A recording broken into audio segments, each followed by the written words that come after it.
Very good morning to all my dear friends. मैं हूं Prashant Mavani. I hope you all are in good. I am sure आप सबने रक्षाबंधन का त्यौहार काफ़ी एंजॉय किया होगा। आज के दिन की शुरुआत करते हैं हेनरिक हेन के कोट के साथ। Experience is a good school but the fees are high.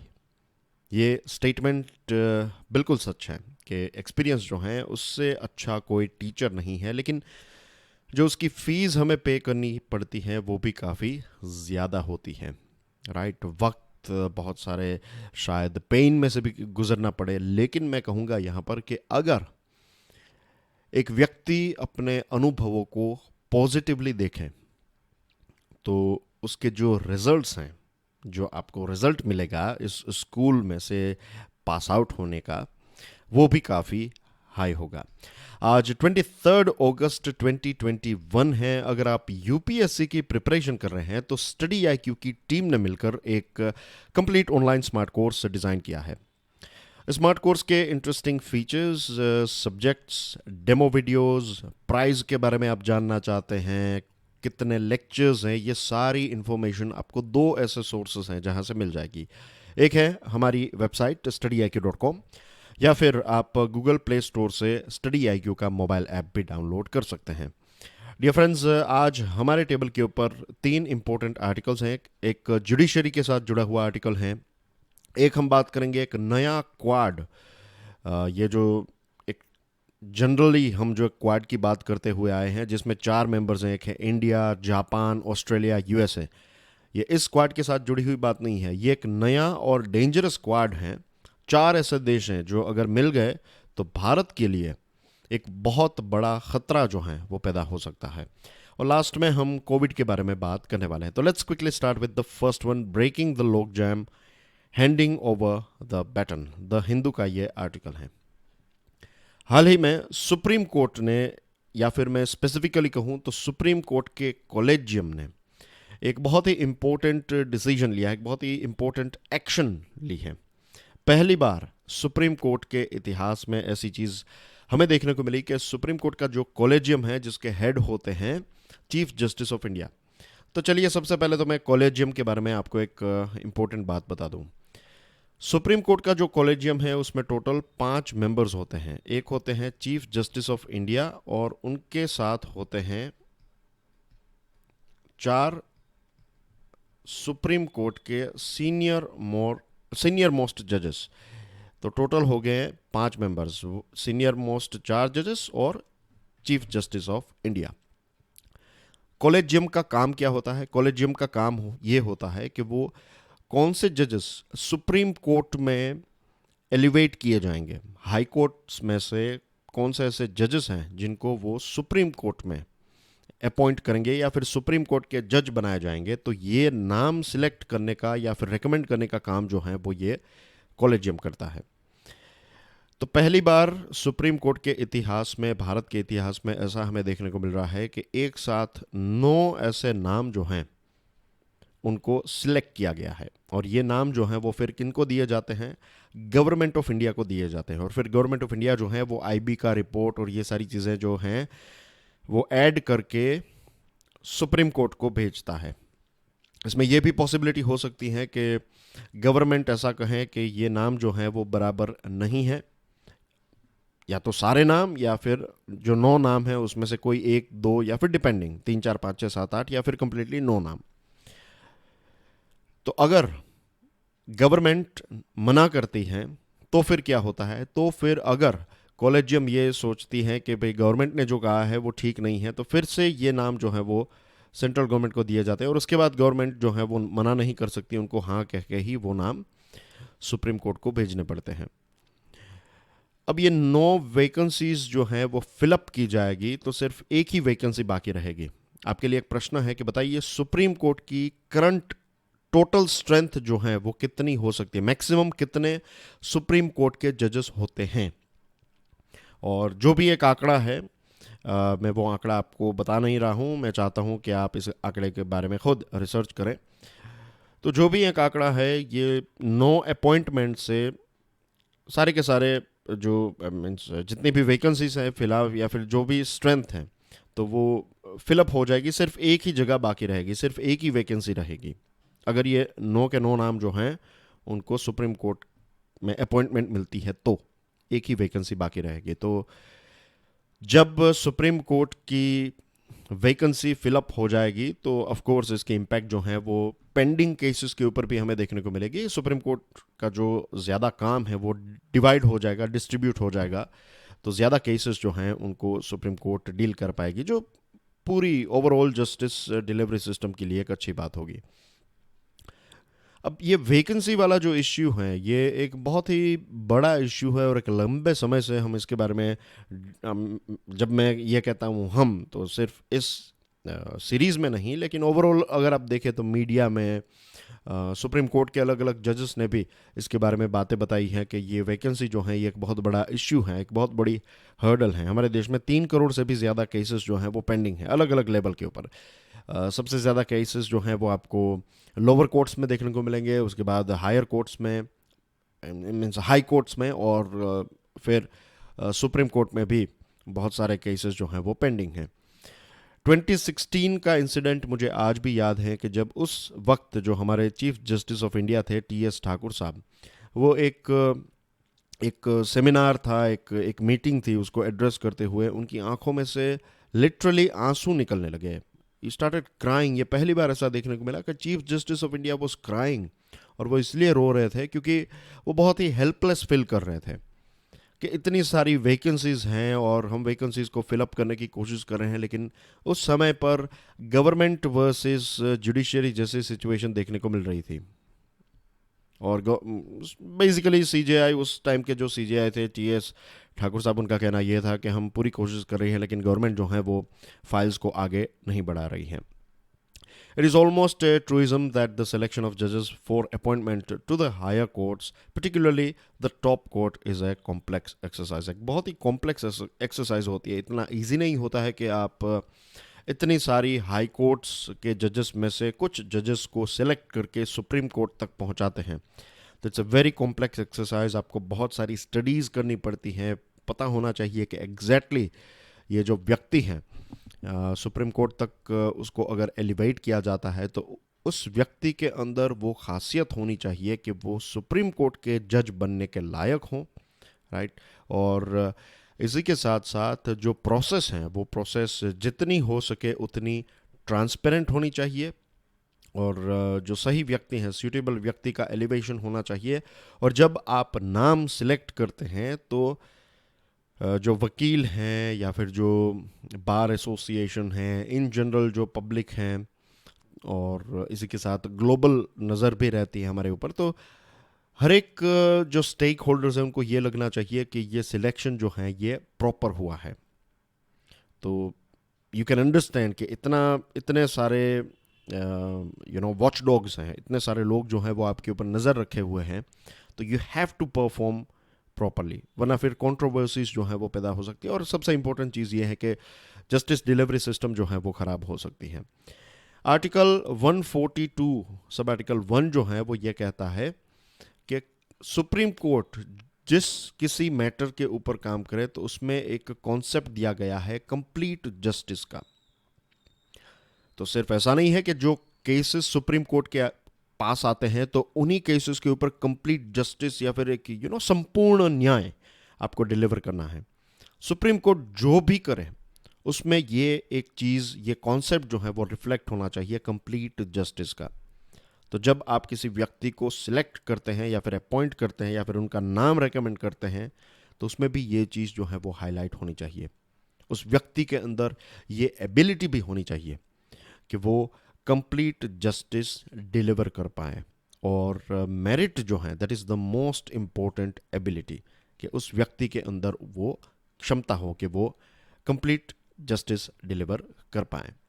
हमारे देश में कितनी डाइवर्सिटी, आप देखिए हमारी डेमोक्रेसी कितनी डाइवर्स हैं, अलग अलग लैंग्वेजेस, अलग अलग रिलीजियस बैकग्राउंड, अलग अलग रीजन्स हैं, अलग अलग कम्युनिटी, अलग अलग कास्ट के लोग जो हैं वो जज बनते हैं। और उनमें से आपको एक ऐसा फाइन बैलेंस रखना पड़ता है, एक फाइन बैलेंस को मेंटेन करते हुए आपको जजेस को सिलेक्ट करना पड़ता है। तो ये सारी चीज़ें जो हैं वो ये बताती हैं, ये डाइवर्सिटी और ये सारे जो अलग अलग बैकग्राउंड्स हैं उसकी उसके ऊपर अगर हम देखें तो पता चलता है कि इट्स नॉट दैट ईजी।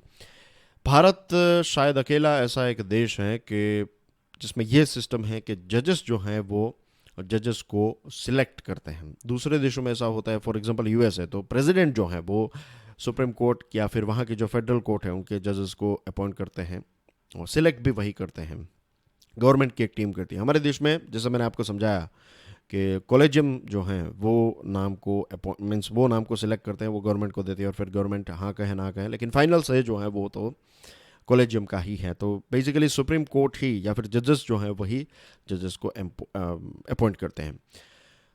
और एक लंबे समय से ये भी एक डिमांड देश की रही है। जिन लोगों को इस पर्टिकुलर चीज़ के बारे में पता है, जो स्टेक होल्डर्स हैं, उनकी एक डिमांड रही है कि ट्रांसपेरेंसी जो है वो मेंटेन होनी चाहिए। कई बार सुप्रीम कोर्ट के ऊपर ये भी प्रश्न उठाया जाता है कि दूसरे क्षेत्रों में आप कहते हैं कि ट्रांसपेरेंसी होनी चाहिए, ओपननेस होनी चाहिए, लेकिन ये 5 जजेस मिलकर या फिर ये जो कॉलेजियम है ये कैसे डिसीजन लेती है, कौन कौन सी चीज़ों को ध्यान में रखती हैं, तो ये सारी चीज़ें जो हैं वो पब्लिक के सामने नहीं होती हैं, वो पर्दे के पीछे होती हैं। तो क्योंकि ये सिस्टम है तो अब सुप्रीम कोर्ट के ऊपर भी ये सुप्रीम कोर्ट को भी पता है 2019 में जो एक 5 जज वाली बेंच थी सुप्रीम कोर्ट की, जिसमें जो अभी के एन.वी. रमन्ना साहब हैं, अभी जो चीफ जस्टिस ऑफ इंडिया है, वो उस टाइम पर इस बेंच के एक मेंबर थे। और उस बेंच ने भी ये ऑब्जर्व किया था कि there can be no denial that there is a vital element of public interest in knowing about the norms which are taken into consideration in selecting candidates for higher judicial office and making judicial appointments. उस bench ने भी ये कहा था 2019 में कि हम मानते हैं कि लोगों का इंटरेस्ट भी है और लोग जानना भी चाहते हैं, और ये पब्लिक इंटरेस्ट के लिए भी इम्पोर्टेंट है कि पता चले कि कौन कौन से ऐसे क्राइटेरियाज जो हैं वो चाहिए, या फिर कौन कौन से ऐसे मेरिट्स हैं जिनके आधार पर एक व्यक्ति को सुप्रीम कोर्ट का या फिर हाई कोर्ट का जज जो है वो बनाया जाता है। तो ट्रांसपेरेंसी के ऊपर जोर देना इट इज़ वेरी इंपॉर्टेंट।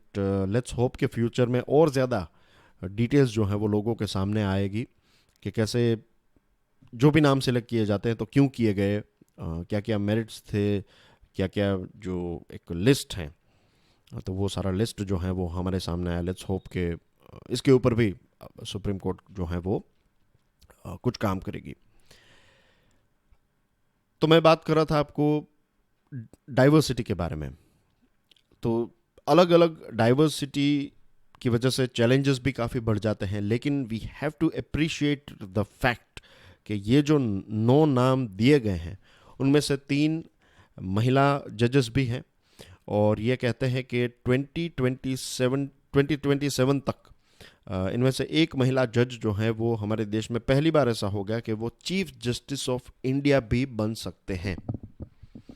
और शेड्यूल कास्ट के भी कुछ जजेस को अपॉइंट किया गया है, या फिर उनका नाम ये 9 नाम वाला लिस्ट है उनमें से हैं। कुछ बैकवर्ड कम्युनिटी के भी हैं, और ये 9 जजेस जो हैं ये अलग अलग राज्यों से हैं, केरला, तमिलनाडु, कर्नाटका, आंध्र प्रदेश, महाराष्ट्र, मध्य प्रदेश, उत्तर प्रदेश, दिल्ली, गुजरात। तो काफ़ी एक बैलेंस रखने की डेफिनेटली यहाँ पर कोशिश की है। And there is no doubt that there are meritorious people outside this group too. बहुत सारे ऐसे भी काबिल लोग जो हैं वो ये 9 लिस्ट के बाहर होंगे, लेकिन जैसे हम समझते हैं कि इट्स वेरी डिफ़िकल्ट। हमारे देश में 1.3 बिलियन लोग हैं और उसमें से कितने सारे जजेस हैं, और उनमें से आपको 9 नाम सेलेक्ट करने हैं, तो it is definitely a very challenging thing. तो सुप्रीम कोर्ट ने तो अपना काम जो है वो कर दिया है। पहली बार जैसे हमने देखा कि इतने सारे नाम जो हैं वो गवर्नमेंट को भेजे जाएंगे। अब देखते हैं कि गवर्नमेंट जो है वो क्या इसके ऊपर स्विफ्टली एक एक्शन ले पाएगी, और लेट्स होप कि जल्द से जल्द ये जो सुप्रीम कोर्ट की वैकेंसी है वो फिलअप की जाए, और उसके बाद हाई कोर्ट्स की जो वैकेंसीज हैं उनको फिलअप की जाए, और जो लोअर कोर्ट्स हैं उनकी भी वैकेंसीज हमें फिलअप करनी ही पड़ेगी, वरना ये केसेस जो हैं वो पेंडिंग ही रहेंगे। और केसेस पेंडिंग रहते हैं तो उसके बहुत सारे नेगेटिव इम्पैक्ट हमारे समाज के ऊपर, हमारे इकोनॉमी के ऊपर देखने को मिलते हैं। मैं बहुत ही क्विकली अगर आपको बता दूं तो जैसे मैंने कई बार आपको कहा है कि ईज़ ऑफ डूइंग बिजनेस जो हैं उसमें बाकी क्षेत्रों में काफ़ी अच्छा परफॉर्मेंस है, लेकिन कॉन्ट्रैक्ट्स की जब बात आती है, एनफोर्समेंट ऑफ कॉन्ट्रैक्ट्स, तो उसमें हम बहुत ही पीछे हैं। फिर जो हम क्राइम्स देखते हैं तो बहुत सारे क्राइम्स इसलिए भी होते हैं क्योंकि जो क्रिमिनल्स हैं उनको ये लगता है कि अगर उनके ऊपर कोई केस भी दर्ज हो गया तो उनको बेल मिल जाएगी और केस जो है वो 15 20 25 सालों तक चलता रहेगा और उस टाइम पर जो आपके एविडेंसेस हैं या फिर जो जो भी विटनेसेस हैं वो हॉस्टाइल हो जाएंगे, सारी चीज़ें आपके पक्ष में आ जाएगी, आप क्राइम करेंगे तो आपको कुछ नहीं होगा। तो इसकी वजह से क्राइम्स भी होते हैं। अ, मुझे स्टेटमेंट याद आ रहा है प्रेसिडेंट प्रणब मुखर्जी साहब का, जो हमारे फॉर्मर प्रेसिडेंट थे। उन्होंने एक स्टेटमेंट कहा था कि justice delayed is justice denied. अगर आपको टाइम पर इंसाफ नहीं मिलता है तो उस इंसाफ का कोई मतलब ही नहीं रहता है। कुछ सालों पहले मैं एक रिपोर्ट पढ़ रहा था, टाइम्स ऑफ इंडिया का एक आर्टिकल था, उसमें एक रिपोर्ट दिया गया था।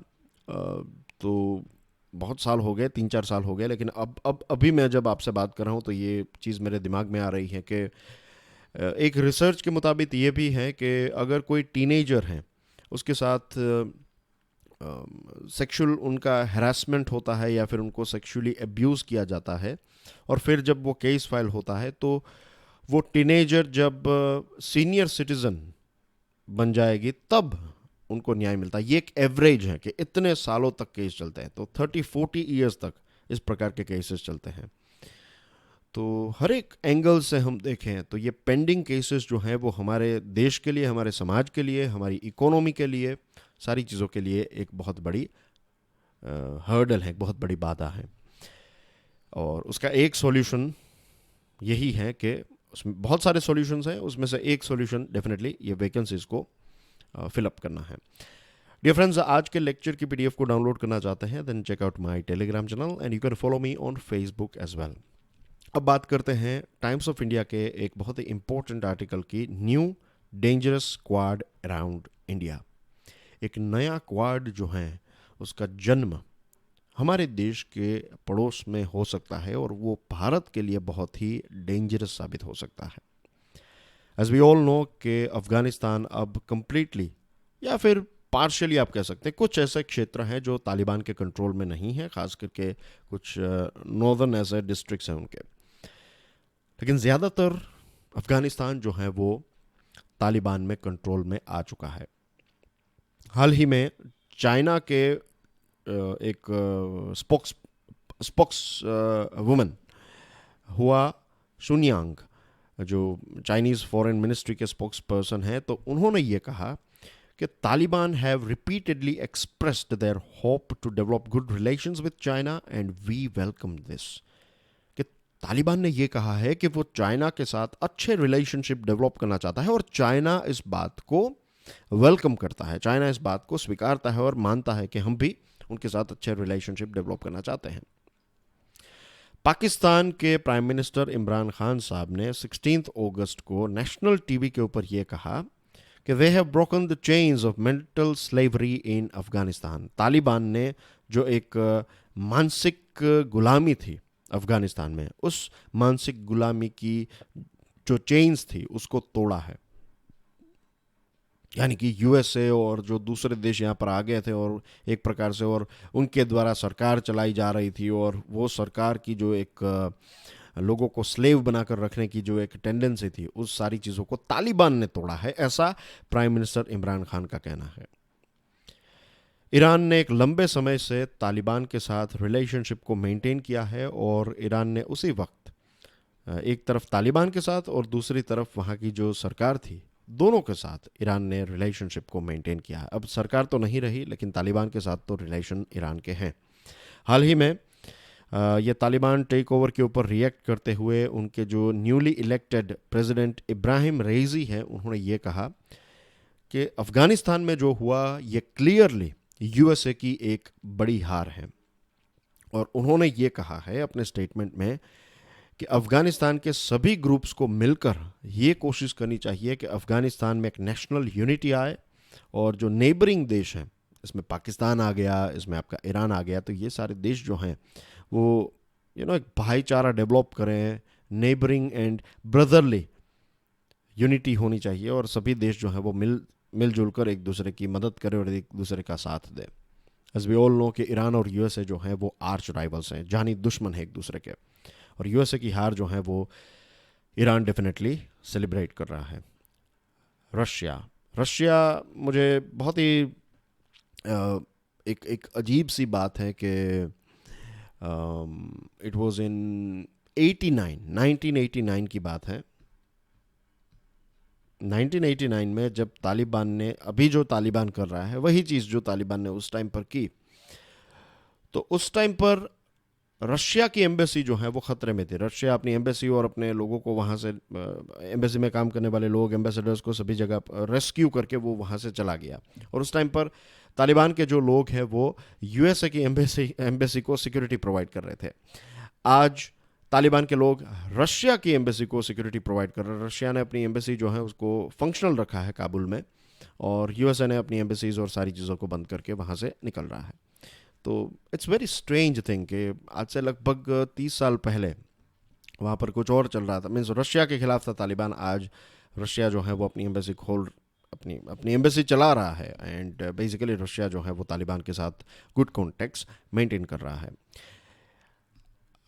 अब जिस किसी की भी सरकार आए, राइट, तालिबान में मीन्स जैसे ही वो गवर्नमेंट फॉर्म करें, यानी कि तालिबान और लेट्स से अशरफ घानी या फिर जो उनके हामिद करज़ाई थे, तो उनके साथ मिलकर अगर पार्टनरशिप में गवर्नमेंट बनाते हैं या फिर तालिबान की अकेली सरकार बनती है, जो भी हो, भारत के लिए ये अच्छे न्यूज़ बिल्कुल नहीं है।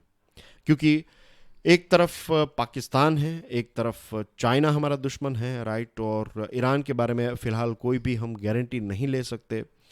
ईरान और यूएसए के जो इश्यूज़ हैं उसकी इम्पैक्ट हमारे ऊपर भी हमें देखने को मिलती है। फॉर एग्जांपल 2019 की बात करें तो पर्शियन गल्फ में जो ऑयल टैंकर्स के ऊपर अटैक हुए, फिर सितंबर 2019 में ईरानियन ड्रोन्स ने सऊदी अरेबिया की जो एयरफील्ड्स हैं वहाँ पर अरामको हैं उसके ऊपर अटैक्स किए गए। फिर जो जनरल सुलेमानी थे तो एक ड्रोन के माध्यम से यूएसए ने उनकी हत्या की। उसके बाद जो भी पॉलिटिकल इश्यूज़ यहाँ पर क्रिएट हुए तो उसकी इम्पैक्ट हमारे देश के ऊपर भी हमें देखने को मिली। फॉर एग्जांपल पेट्रोल की प्राइसेस जो हैं वो काफ़ी बढ़ गई थी। This is just one thing. Second thing ये भी हुई कि यूएसए हमारे ऊपर प्रेशर बढ़ाने लगा कि आप ईरान के साथ अपने रिलेशनशिप जो है उसको तोड़ दीजिए। अब ईरान भारत के लिए बहुत ही इम्पोर्टेंट है। अगर हमें अफ़गानिस्तान तक पहुंचना है, राइट, तो ईरान वाला जो रास्ता है, ईरान से फिर रोडवेज़ और रेलवेज़ के माध्यम से हम अफ़गानिस्तान पहुंच सकते हैं। क्योंकि दूसरा जो रास्ता है ये पाकिस्तान बीच में आता है, तो पाकिस्तान वाया पाकिस्तान हम अफ़गानिस्तान की मदद नहीं कर सकते। फिर यही रास्ता जो है ये international north south trade corridor के लिए इम्पोर्टेंट है, जो सेंट्रल एशिया के देश हैं जिसमें तजिकिस्तान, उज़्बेकिस्तान या किर्गिस्तान, ये सारे देशों तक पहुंचना है और रशिया तक पहुंचना है तो वाया ईरान ही हम जा सकते हैं। और जो एक स्टैंडर्ड कार्गो रूट है, ये ब्लू में जो रूट दिया गया है उसको आप देखिए कि आप यहाँ से अरेबियन सी से होते हुए यहाँ पर पहुँचेंगे, राइट, फिर यहाँ से बाबल मंदेब से होकर रेड सी से सुएज़ कैनाल, फिर मेडिटेरेनियन, फिर यहाँ से English channel, sorry not English channel, this is Gibraltar से फिर आप यहाँ पर जाएंगे इंग्लिश चैनल, और फिर यहाँ से आप मॉस्को कनेक्ट कर पाएंगे। कितना लंबा रास्ता है। और दूसरा जो रास्ता है वो डायरेक्टली यहाँ से आपको कनेक्ट कर देगा, तो फ्यूल भी कम लगेगा, वक्त भी कम लगेगा रशिया और इंडिया के बीच में, और बाकी के देशों के बीच में भी ट्रेड जो है वो ज़्यादा हो पाएगा। लेकिन इसके लिए ईरान एक बहुत ही इम्पोर्टेंट देश है। अब चाइना की बात करें तो वी ऑल नो कि गलवान वैली कॉन्फ्लिक्ट के बाद चाइना जो है वो काफ़ी एग्रेसिव हो गया है। और ये क्वाड के हम मेंबर हैं, जिसके बारे में मैंने आपको स्टार्टिंग में बताया कि इसमें ऑस्ट्रेलिया हैं, जापान है, इंडिया है, यूएसए हैं। तो इसको लेकर भी चाइना काफ़ी एंटी क्वाड है, और चाइना खुद चाहेगा कि वो खुद अपनी एक गैंग बनाए जिससे वो इंडिया के ऊपर प्रेशर क्रिएट कर सके। आर्टिकल 370 के एब्रोगेशन के बाद पाकिस्तान भी काफ़ी एग्रेसिव बिहेव करने लगा है। वैसे भी उनका एग्रेसिव बिहेवियर तो था ही, लेकिन और ज़्यादा एग्रेसिव होने लगा है। और अब पाकिस्तान के तो रिलेशनशिप हैं ही तालिबान के साथ, चाइना भी उनको काफ़ी सपोर्ट करने लगा है। और तालिबान हमेशा से भारत के लिए एक थ्रेट रहा है। 1999 में उन्होंने हमारी एक फ़्लाइट को हाईजैक किया था। फिर हमारे जो भी वहाँ पर एसेट्स हैं अफ़गानिस्तान में, जो भी प्रोजेक्ट्स हमारे चल रहे हैं, लगभग कुछ 40 प्रोजेक्ट्स चल रहे हैं, तो वो सारे प्रोजेक्ट्स का भी फ्यूचर जो है तालिबान के कंट्रोल के अंदर कंप्लीट नहीं हो पाएगा, या फिर वो सारे के सारे प्रोजेक्ट्स जो हैं वो ख़तरे में हैं। 1990s की बात करें तो जम्मू एंड कश्मीर में जो टेररिस्ट थे तो उसमें से 20 to 22% जो हैं ये अफ़गान फाइटर्स थे और ये तालिबान वाले लोग थे। तो this is the situation for India कि एक पाकिस्तान, एक तालिबान लेड अफ़गानिस्तान, चाइना और कुछ हद तक ईरान, ये 4 देश मिलकर अगर एक क्वाड बना लेंगे तो भारत के इतिहास में हमने इतना बड़ा चैलेंज जो है वो हमारे नेबरहुड में कभी नहीं देखा। ऐसा नेबरहुड चैलेंज हमें देखना पड़ सकता है। और रशिया की बात करें तो रशिया जो है वो एक हमारा पुराना मित्र देश है, एक ओल्ड एलाई है, लेकिन मार्च महीने में भी और अगस्त महीने में भी जो अफगानिस्तान पीस टॉक्स की बात चल रही थी तो रशिया एक ऐसा देश था जिसने कहा कि इसमें भारत को ऑन बोर्ड लाने की ज़रूरत नहीं है। और हाल ही में रशिया और पाकिस्तान के मिलिट्री कोऑपरेशन जो है वो भी काफ़ी इम्प्रूव हुआ है। तो ये सारे बड़े बड़े चैलेंजेस जो हैं वो भारत को फेस करने पड़ सकते हैं। कर्बिंग डेल्टा, हमारे देश में ओवरऑल देखें तो कोविड के नंबर्स काफ़ी ड्रॉप हुए हैं, लेकिन आज भी 35,000 डेली केसेस हमें देखने को मिल रहे हैं। उसमें सबसे ज़्यादा केसेस जो हैं 3 in 4 केसेस जो हैं ये हमें केरला और महाराष्ट्र से नज़र आ रहे हैं। एक वक्त था जब केरला का पेंडेमिक को कंट्रोल करने का जो एक रास्ता था या फिर उनका जो रूट था वो काफ़ी अप्रिशिएट किया जा रहा था, लेकिन अब सबसे ज़्यादा केसेस केरला से ही हमें नज़र आ रहे हैं। एक वीकली अपडेट जो दी जाती है by Indian SARS-CoV-2 genomics consortium INSACOG या फिर INSACOG, इंसाकोग जो हैं ये एक ऐसी लैब हैं जो अलग अलग वेरिएंट्स को मॉनिटर करती हैं और फिर इनका एनालिसिस किया जाता है और पता चलता है कि डेल्टा वेरिएंट ही सबसे ज़्यादा स्प्रेड हो रहा है। नियरली 50,000 सैंपल्स जो जेनेटिक कॉम्पोजिशन के एनालाइज किए गए तो उसमें से पता चला कि लगभग 30,000 जितने जो थे ये VOC जो कहते हैं वेरिएंट ऑफ कंसर्न या फिर वेरिएंट ऑफ इंटरेस्ट, तो इनमें से हैं। और नियरली 20,000 जो हैं ये डेल्टा वेरिएंट और उनके जो लीनिएजेस हैं 20,000 जितने डेल्टा वेरिएंट्स AY2 और उसके जो डेल्टा वेरिएंट के ही कुछ लीनिएजेस हैं उसी के कुछ दूसरे वर्जन्स हैं AY1 या फिर AY3, तो ऐसे 5,000 जितने केसेस थे। ग्लोबली कहते हैं कि 13 ऐसी सब लीनिएजेस हैं डेल्टा वेरिएंट्स की। तो this is a big challenge for India and for the world के कितने सारे ऐसे म्यूटेशंस जो हैं वो फिलहाल मार्केट में हैं। व्हेन आई से मार्केट आई मीन टू से कि पब्लिक में इतने बहुत सारे अलग अलग वेरिएंट्स जो हैं ये कोविड के हमें नज़र आ रहा है, खास करके डेल्टा वेरिएंट्स के। और जो वैक्सीन्स हैं, वैक्सीन्स ऐसा नहीं है कि आपको कोरोना वायरस नहीं होगा। ज़्यादातर वैक्सीन्स का क्लेम यही है कि आपको अगर इन्फेक्शन होगा तो आपको हॉस्पिटलाइजेशन नहीं होना पड़ेगा, आपकी मृत्यु नहीं होगी।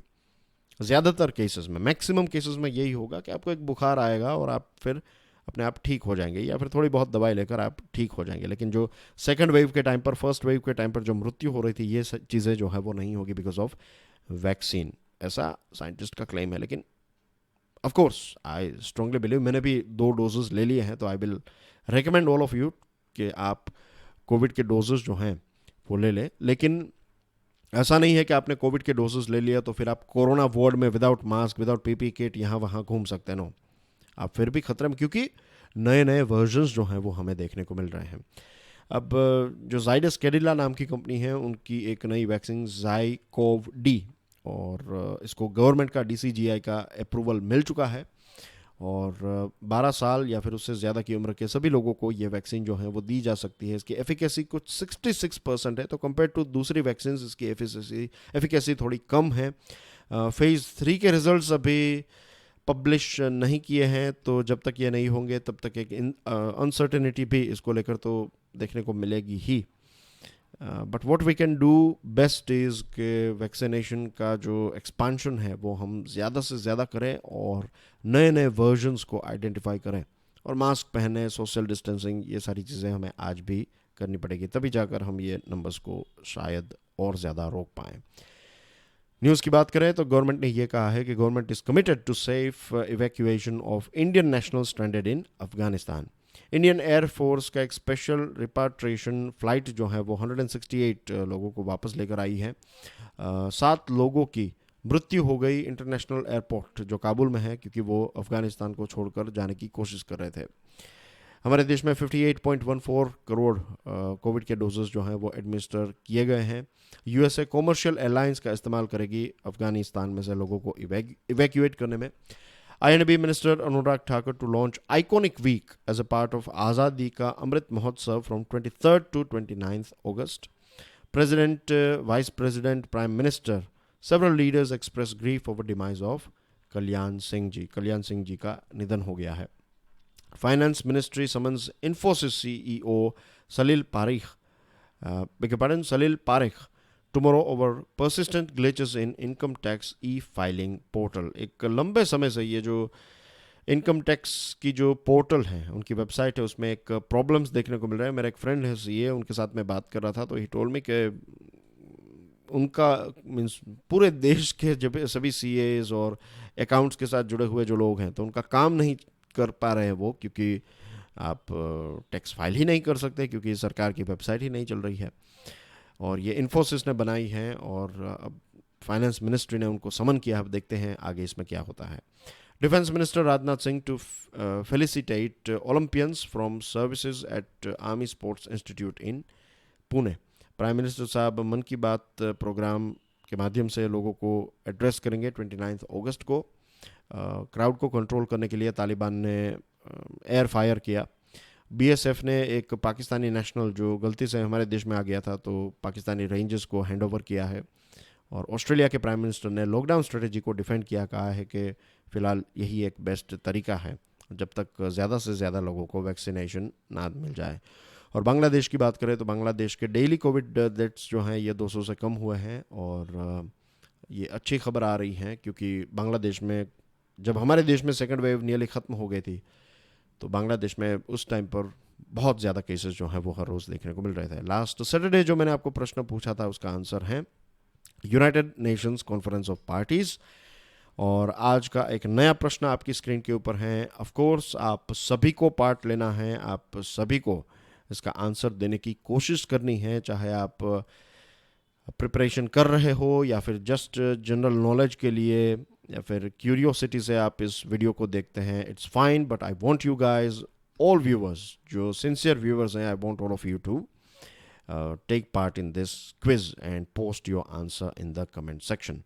और अगर आज का वीडियो या फिर ये सीरीज़ आपको पसंद आती है तो प्लीज़ मेक श्योर कि आप हर रोज़ इसको सभी के साथ शेयर करें।